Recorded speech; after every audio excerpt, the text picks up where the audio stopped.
when individuals get out, not only are they maybe needing that little mental health boost, they're needing maybe to get that camaraderie, to get that community that they've lost. Because a lot of times when you got out of the military, I know for me, it felt like I'd fallen off of a cliff. The friends that I had in the military were still in the military and spread all across the country. But the friends that I had at home didn't know the person that was coming back. They expected the same person that left to be the person coming back. So being able to build a community again, to build those friendships and that support group, that was very important. So we started our family support activity. We believe that you are strong by design, and you were made in God's image to have a strong body, mind, and spirit. You're listening to the #1 Strength and Health Authority podcast in the world. So let's get ready to unlock your potential and transform your life in today's episode. Hello and welcome to the Strong by Design podcast. I'm your host for today's show, Tonya Fines, and I am here with Anna Tanzilla. I just asked you, I got it wrong. Will you please tell me your last name again? Tanzilla. Tanzilla. Okay, so I'm here with Anna Tanzilla from the Camaraderie Foundation, and I had the opportunity to briefly have a brief conversation with Anna at a business, or it was an expo at the Tampa Club, specifically for nonprofits in the Tampa Bay area. And I was really struck by what they're doing. If any of you have listened to any of my other podcasts, you know that I'm very big on charitable organizations. And one of my big ones is anything to do with veterans. And this Camaraderie Foundation is specific to veterans and military and their families, and they're doing really amazing things in Tampa Bay. So I'm going to bring Anna up front here, and I want her to talk all about this. So welcome, Anna, to our show. Tonya, thank you so much. Thank you. I'm really excited to be here. Thank you for the invitation. I am absolutely passionate about what we do at Camaraderie Foundation. Our mission is to help heal the invisible wounds of war for veterans, active duty military, and their families. And we do that in so many different ways, but we're just really excited to be able to share with you. Well, and I'm so excited that you're here and, willing to talk with us about it and let those of us listening, those of you that are tuning in, know more about it. Because, to be honest, there's a lot of nonprofits in the area, a lot of them doing really wonderful things. But sometimes if you're philanthropically driven or you're looking, it's the holiday season, a lot of times people are looking for places and groups and organizations to contribute to. People get in that spirit of giving. But we don't always know what's going on behind the scenes, because you do hear stories of organizations that, funding's not being used very well, or it's being used to pay CEOs or people on the board. But there's a lot of organizations out there that are taking the funds, they're taking the donations, and they're doing really fabulous things and making a huge difference. So, but before we get into that, there's also, you have quite an impressive background. You are a military veteran yourself. You served 8 years in the Air Force. I did. I was in the... So what was that like? Actually, absolutely amazing. I was in the Air Force in a time where females were really kind of breaking in and getting to do a lot more than they were. I was a personnel officer and had an amazing amount of responsibility and friends, to be honest. It was just an amazing time. I learned a lot about leadership, about management, about people, and I've taken that with me ever since. Now, was that, during your time serving, and thank you for your service, how much of a, catalyst or driving force was that for you to become involved with Camaraderie Foundation? No, 100% a catalyst. So when I left the military, I worked in the civilian sector for 13 years, working with employee benefits and consulting all across the nation. I loved travel, so it was a perfect job for me. But then I really wanted to get back into working with nonprofits. So I left that organization, got my degree in social work. I already had a degree in master's in business.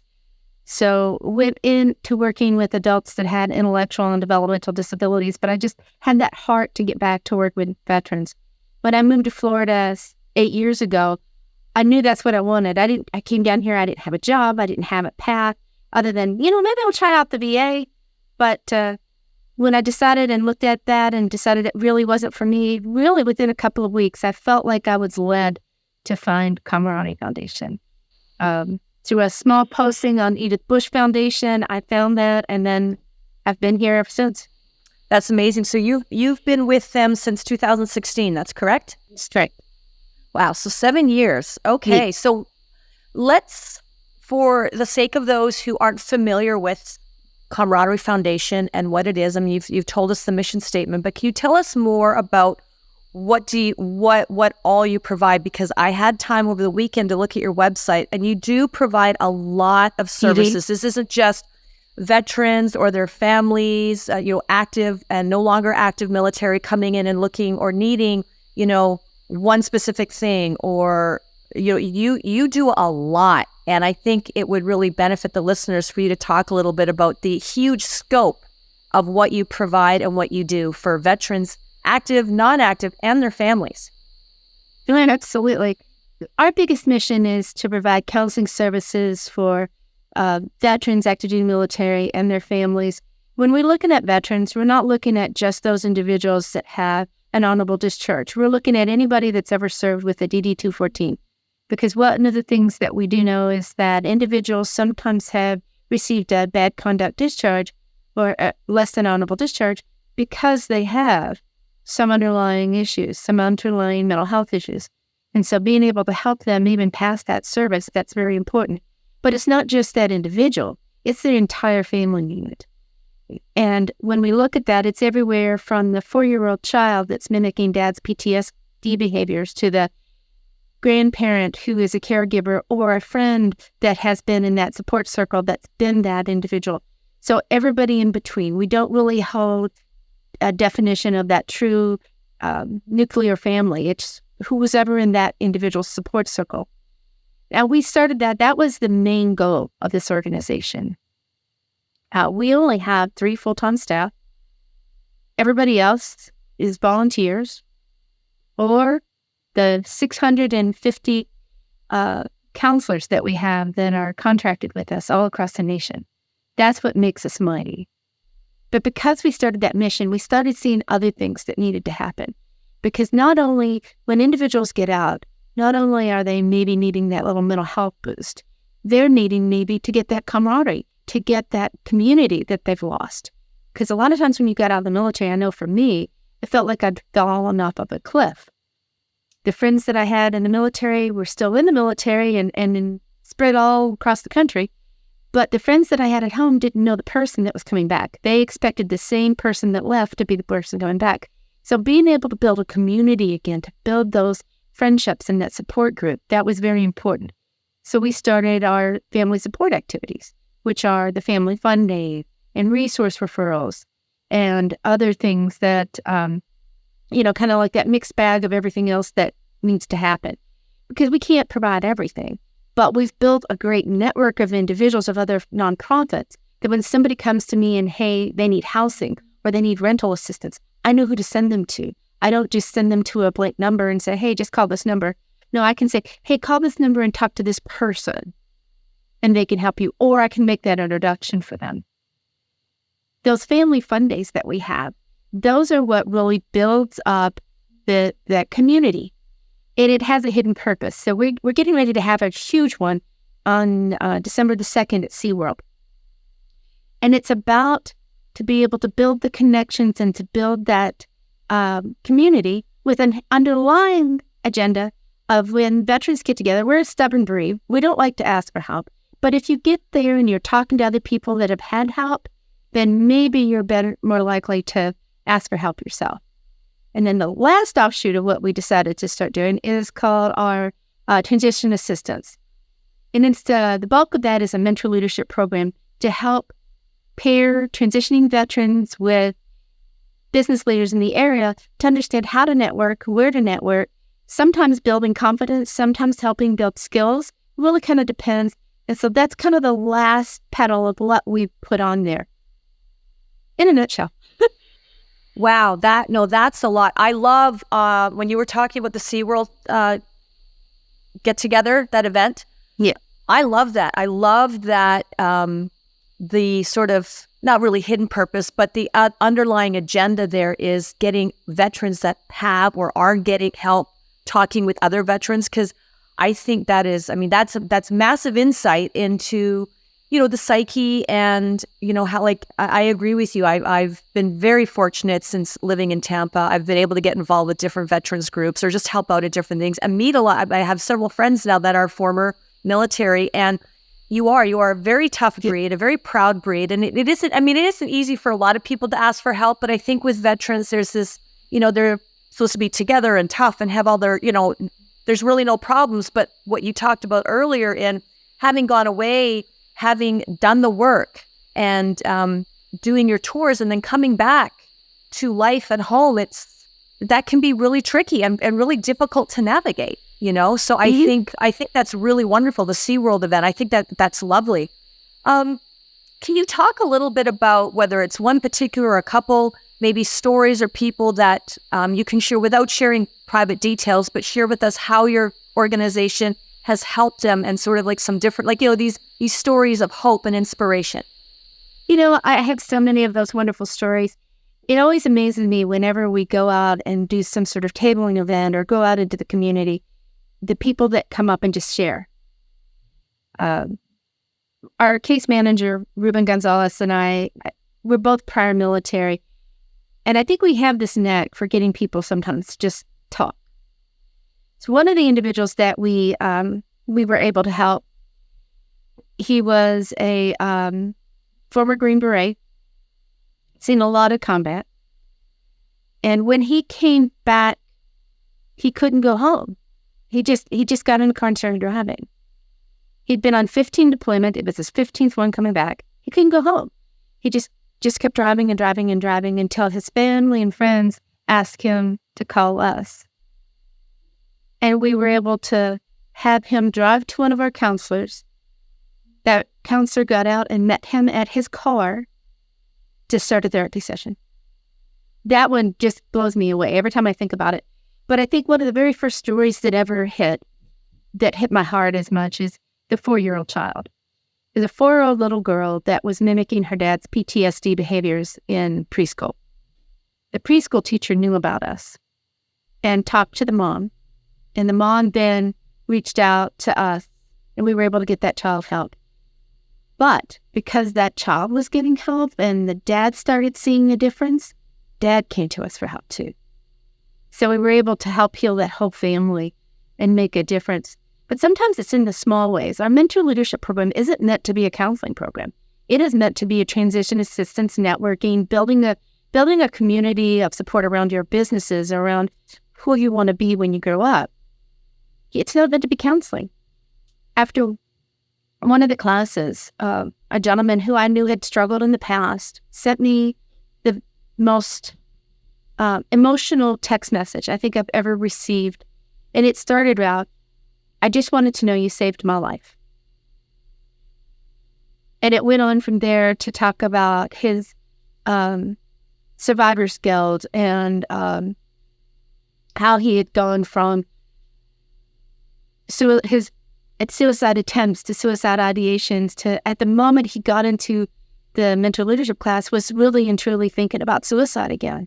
What I love in hearing that story, while trying to keep it together, is that when you say you help the families, I mean, that is a clear and absolute, it's a fabulous example of how you reach out to, or how you're available for the families. And I mean, the fact that the point of contact was actually made to the little girl through the school because of the behavior she was exhibiting. And then from there, that kind of bled into like the family unit so that the dad was getting help. And then really that's like an entire healing process for the whole family. Because I'm sure I don't know if there's other children involved, but particularly like with the mom, that must be a pretty big emotional, like, the daughter's getting help, the husband's getting help, and that helps the family. So you don't just say you help families, you actually are there to help entire families.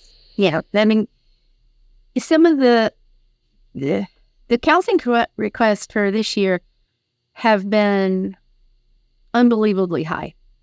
So for the first 2 quarters of the year, our request increased 100% per month, every single month over last year. That's not something you budget for, right? So after the second quarter, we had to do things a little bit differently and look at a little bit more of the crisis cases, taking them first. But when we say a crisis case, I mean, there could be that crisis case to where it's not just the veteran. It's the veteran, it's the spouse, it's the family, it's the whole unit, because you have to heal everything that's going on. You can't just heal that little one piece and expect it all to get better. It doesn't. The example of that, the 4-year-old girl and her dad. But we see that all the time. I recently talked to a friend of ours who's actually a board member that talked about the fact that when he was in Afghanistan, he had lots and lots of different deployments, had several things happen to him while he was in a combat zone. But all during that time he was there, his children were little. His children are now adults. What's interesting is that they still have that anxiety and that a little bit of anxiousness, that regret, and in some cases anger over what happened with him. That doesn't go away. Unless you talk to somebody, it doesn't go away. And your memory, what's going on inside of you, that's always going to be yours. It's how you deal with it and how you can cope with what's ever there that makes that difference. It's like people ask me about PTSD all the time and what does it feel like? And try to understand why there's so many individuals now with PTSD. I said, well, number one, people talk about it more. And number two, the trauma that people experience has become greater. Everything we do. I mean, if you watch the news on television, if you have been and experienced in any of the unrest that happens in the United States occasionally, you've seen it. Sometimes you've witnessed it firsthand. There's trauma in that. The thing about it is, with people in the military, the trauma they've experienced 70% more trauma than most normal people. So that repeated trauma experience, it has an effect on you. And where you have to be really hyper vigilant and hyper aware of your surroundings, how do you turn all of that off when you come back and you're a civilian? You have to be in normal life. So with all of that, is there, like, if somebody comes to you, whether it's active military, former military, a spouse, an adult child, a teenage child, if somebody reaches out to your organization, is there a time limit? Like, if I come to you tomorrow and saying, like, I need some help, my dad was in the military or whatever, is there like, okay, so they get like 3 months or 6 months? Like, how does that look for somebody that is wanting the help, or sitting at home listening to this podcast and thinking, we could use this, or I have a family member or a friend that I think this could really benefit them? Well, there's a couple of answers to that question. First off, we are privately funded through events and donations and grants. We don't have any federal funding. So the counseling is dependent on how much our funding is. As for how long the counseling is, it depends on the individual and what that need is. We've had some people that they've had 3 sessions and that's enough. We have other people that take 6 sessions. We have some that take 9. What we can't do is lifetime counseling. So somebody that has a chronic depression or a chronic psychosis, that is not something that we're equipped to be able to deal with. They need to seek different help through other organizations or sometimes their own insurance company. And I will tell you that a lot of times they don't even understand what's available to them in that realm. So that's one of the things that we kind of will talk about. For veterans, one of the questions we ask, are you registered with the VA? The VA is a great viable option. Yes, there's a waiting list. Well, right now we have a waiting list. Yes, there's some caveats to it. But for those individuals that are qualified, why not? Seek that help. Whatever it's going to look like. Oh, exactly. I love that. And I'm going to kind of backtrack a bit because you mentioned something in the previous story, but I'm making notes here so I don't forget anything. But do you find, I mean, it may sound like a silly question, but again, just for our listening audience, Do you find that like holidays, particularly things like Thanksgiving and Christmas, like I'm from Canada, so we have a little bit more of a break between Thanksgiving and Christmas. But here in the US, that was one of the things I had to get used to, was like once Halloween came, it was like boom, boom, boom. Like it is a season completely. But do you find that like this time of year, it does dredge up more? Like there's either more people seeking for it, or it just becomes the holidays can be a lot harder for people because of loss, sadness, hardship. Holidays just seem to kind of go hand in hand with that. If you're struggling with something or dealing with something or have been dealing with something, the holidays seem to make it a little more pronounced. Do you notice that with what you guys are doing? What we've seen over the past few years is that the counseling requests that happen in November and December, they go down a little bit. But in January, after you get over the euphoria of the holidays, they kind of go up, sometimes pretty significantly. And it really kind of depends. What we find is if there's Veterans Day, we'll see an increase. Memorial Day, we'll see an increase. Around the 4th of July, we'll see an increase. If there's any event in the U.S. or anywhere around the world that's in the news that is takes people back to when they were in that stressful combat situation, we'll see an increase.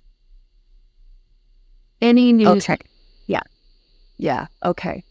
Now, do you ever have people that they're not actually seeking for themselves or even their own family, but reach out to you on behalf of another family or a neighbor, somebody in their community, somebody that they work with?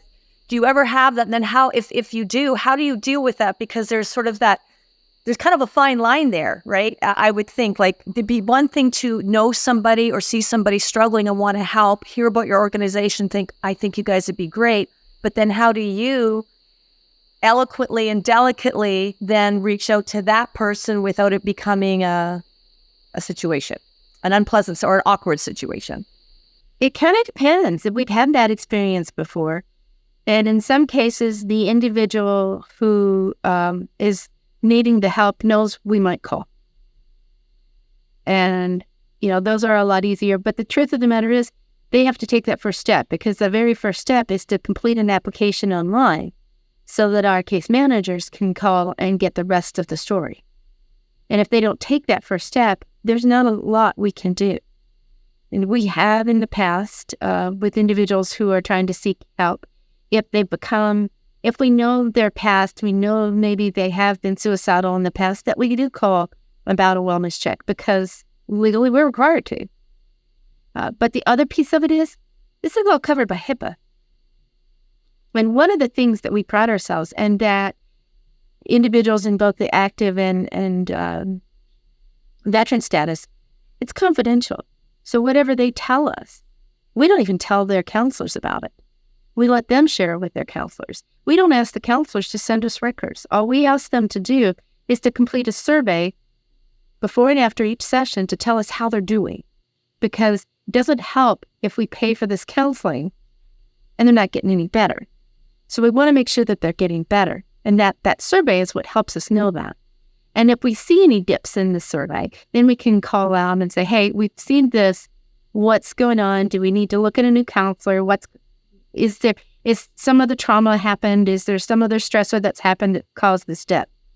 And we get those answers. But because we do that, we have an 89% success rate for people that start counseling to they end counseling, that they say through that survey that they've been better. That to me is the best statistic I can read. I can talk statistics all day long, but that right there, that's the statistic that hits me. That is amazing. 89% success rate. That is pretty amazing, with 3 paid employees and everything else being volunteer. That's massive. So when it comes to, because you mentioned, or you have already mentioned, that you don't get funding. Like this isn't a government funded thing. This is all based on like donations. So when it comes to the funding, what is your biggest need right now? Still counseling, I'll be honest. We saw that huge uptick, and we did have to go on a waiting list for a little bit. So we've started now, taking people off the waiting list, which I'm really excited about. Being in prior service, it just kills me to see that I can't do this right now. But the great thing about this community is that there's a lot of resources out here. And so when we can't do something, if we can't get that counseling going on right now, I know other organizations that can, or that are willing to be able to help. And even our counselors, they'll do pro bono work occasionally for us, for individuals. They're amazing. The biggest thing, again, is making sure we have the funding to get the counseling and fulfill that need. Perfect. Okay. So you do work, like you do other organizations or other, that's great. Because I think especially when it's all like for a common good, if you all have a common goal to help people, then if you can't take somebody on or they're better somewhere else, I think that's wonderful because it's ultimately about helping that individual or that family. So where can people find you? We're going to include this for those of you listening. We are going to include this in the show notes, but since I have Anna on the, I'll say on the phone, on the video right now, but since I have her live, just tell us where, for those of us listening that want to get involved in some way, whether that's funding or can people reach out to you and fill out an application as far as volunteer work or things like that? Talk a little bit about where we can find you, how we can give, how we can help, and how we can support. Absolutely. So basically, a lot of the forms and the starting point is our website at CamaradierieFoundation.org. There's volunteer applications out there. There's the application for counseling. There's donation links. If anybody is interested in racing, we do have an event coming up on Thanksgiving morning for a rucksack race combined with the Oviedo Turkey Trot. So that's out there on our website. We have, and to be honest, you can always call. The phone number, if somebody doesn't answer, I can promise you that somebody will give you a call back, 407-841-0071, or email me directly, which I'm sure you'll put in the notes, but that's a long email. Yeah, we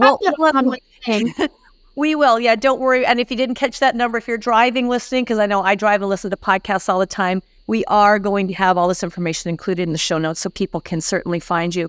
Now, you're located, like your offices, you're located in Orlando. Is that correct? The main office is in Orlando. We have a satellite office in Tampa, but to be honest, most of us are all working remote. There's just 3 of us, right? Right. So, yeah, I kind of say we have really 2 satellite offices. We started in Orlando, so we have our main little satellite office in Orlando, and then we have a little satellite office in Tampa.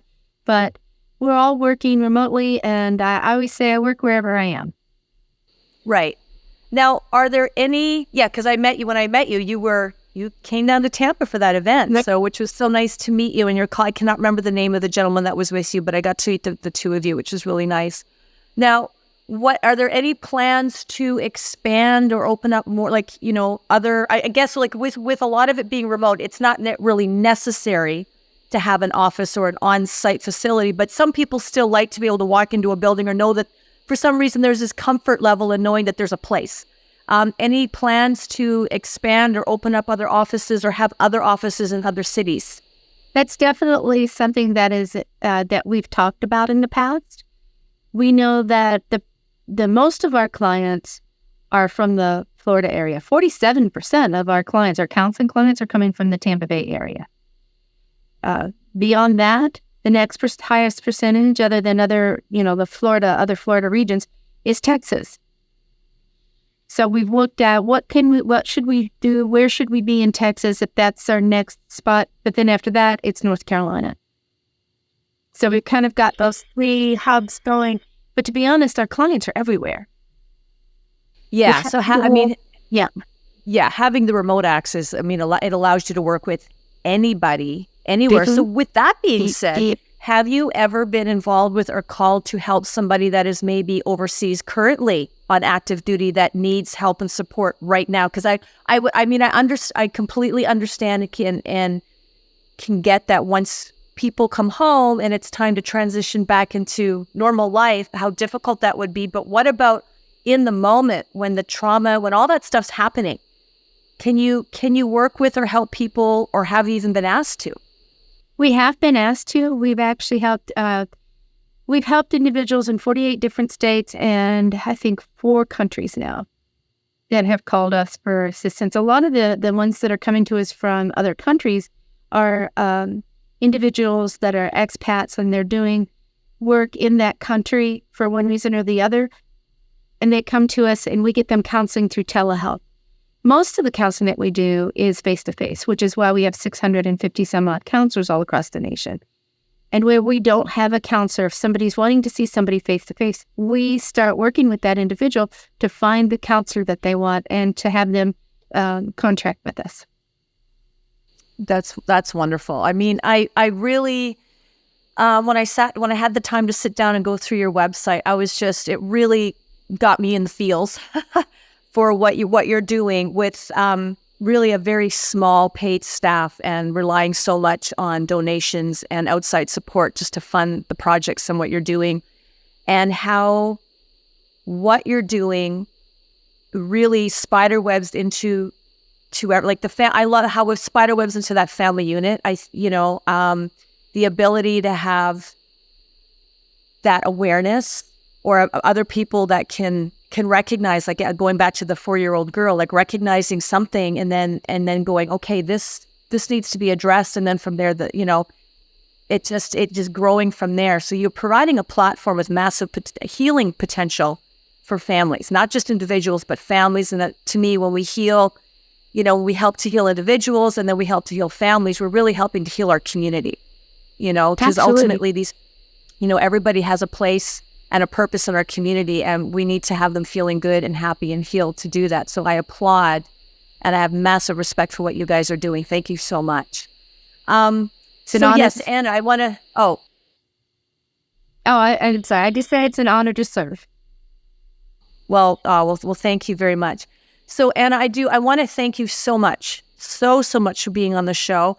I would love to have you back on again in the new year, because we're almost at the end of this one, if you can believe it, and hear more about this. 89% success rate. I'm just gobsmacked by that statistic, and I think that is incredibly poignant in as far as being a testament to just what you're doing and how well you're doing it.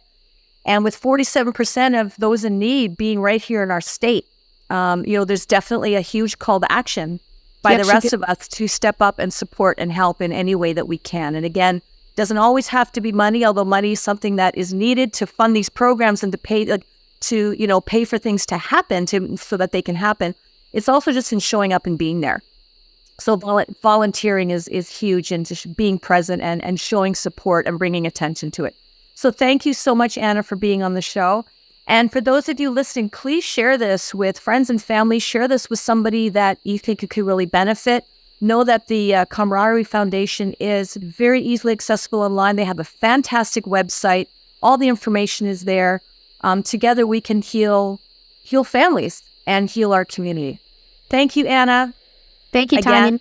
Looking forward to having you back. And thank you, listener, for joining us. Don't forget to leave us a 5-star review. And I look forward to seeing you and talking with you again. Take care, everybody. Be well.